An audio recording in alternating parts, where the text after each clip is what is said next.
27 जून को निकलेगी श्री कृष्ण की रथ यात्रा। भगवान का 7 दिवसीय विश्राम उत्सव मनाया जाएगा। इस बार रथ यात्रा के माध्यम से पर्यावरण संरक्षण और सामाजिक समरसता का संदेश भी दिया जाएगा।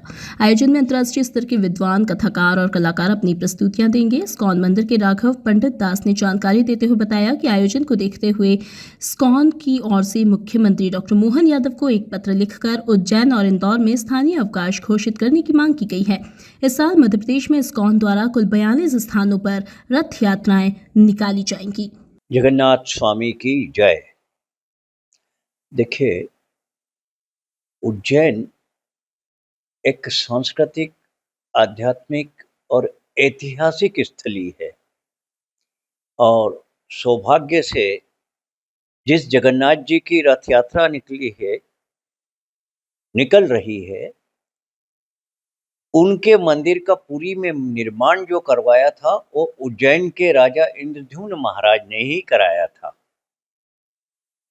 और ये कृष्ण का ही एक रूप है जो कि भगवान श्री कृष्ण उज्जैन में पढ़ने के लिए आए थे और जब वो वृंदावन से द्वारका चले गए तब द्वारका से एक बार कुरुक्षेत्र में स्नान के लिए जाते हैं रथ में बैठकर, और उसमें रहती हैं सुभद्रा महारानी, उनकी बहन, उनके भाई बलदेव जी। और ये जब इनको वहां वृंदावन वासी देखते हैं तो उनका हर्ष, आनंद इतना अतिरेक होता है कि वो उसको रथ सहित कृष्ण का अपहरण करके खींच कर वृंदावन ले जा रहे हैं। तो एक बहुत ही प्रेम की कथा है, राधा रानी का कृष्ण से पुनर्मिलन है ये। और ऐसी स्थिति को उज्जैनी में होते देखना, 27 जून को 3 रथों में ये निकलेंगे भगवान, तो एक सबसे बड़ी उपलब्धि ये है कि हमारे यहाँ के जो मुख्यमंत्री मध्य प्रदेश के, उनका गृहनगर भी उज्जैन है।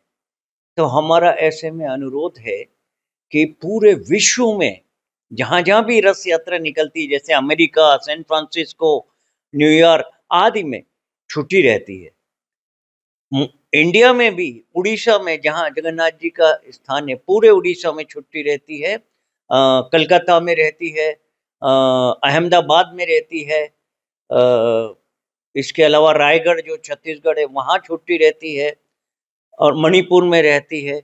तो हम अनुरोध कर रहे हैं, मांग नहीं कर रहे हैं, क्योंकि हमारे मुख्यमंत्री तो ऑर्डरदानी है, आगे रहकर देते हैं।